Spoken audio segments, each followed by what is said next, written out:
Hey, thanks for checking this video out. It's a whole bunch of frog bites that I've managed to catch on film this year. And starring in this video is two different types of topwater frogs. Now, I've got this one, the Croaker Frog by VOK Fishing. And the other one is the Strike King KVD Sexy Frog. Now, I'm a little biased because I rep for both these companies, full disclosure. But one issue that I've had with frogs in the past is where the hook location is either not in a great spot for getting hook sets, or the body of the frog's a bit stiff. I don't have that issue with either of these. In fact, this is honestly my favorite frog I've ever fished. It's nice and squishy, the hooks are in a great spot. I hook most of the fish that bite onto this frog. I don't miss a ton of fish. This one's also pretty good too. I don't have a lot of issues with this frog too. It's nice and squishy, the hooks are in a good spot, it's got nice big hooks on it. Both of them high hookup percentage, so they're both really good frogs. I'm going to give you 5 other points that are going to help you catch more fish with frogs before the video starts.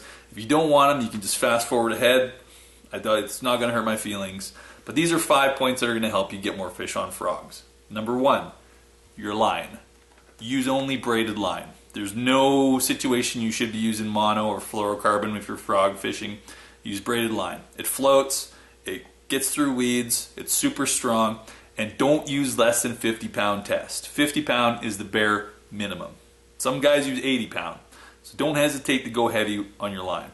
Number 2, you want to use a reel that picks up line pretty quickly. Bait casting reel.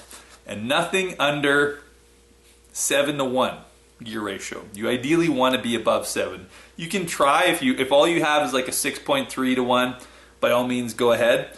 But you are going to lose the odd fish when they get your frog down into the weeds. You want to be able to get that fish up on top as quick as you can and get it in.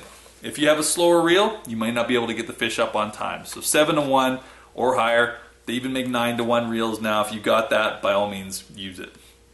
Number 3, the rod you choose. You want to make sure you have a really heavy rod. I use the same rods I use for flipping, sometimes even heavier. My go-to that I've got right here is a 7'9" heavy action bait casting rod. 7'9". It's long, it's strong, it's going to help you get those fish out of heavy cover. You want to use a big heavy rod. Number 4, the hook set. Now, anytime anyone's trying to teach you anything about topwater frogs, you're going to mention this. You got to wait on the hook set, because it's true. Especially with braided line, you have to have a little bit of patience. Boom, and slam it home, because as soon as you see that splash, that is not the fish having your bait in its mouth. That is the fish breaking out of the water to eat your bait. And a lot of people, when they see that splash, they think they've got a hit and they pull it away, they miss the fish. So you need to wait a second or so before you set that hook. So you see the splash, pause, boom, set the hook. Just like that. If you wait about a second, you're fine, most of the time.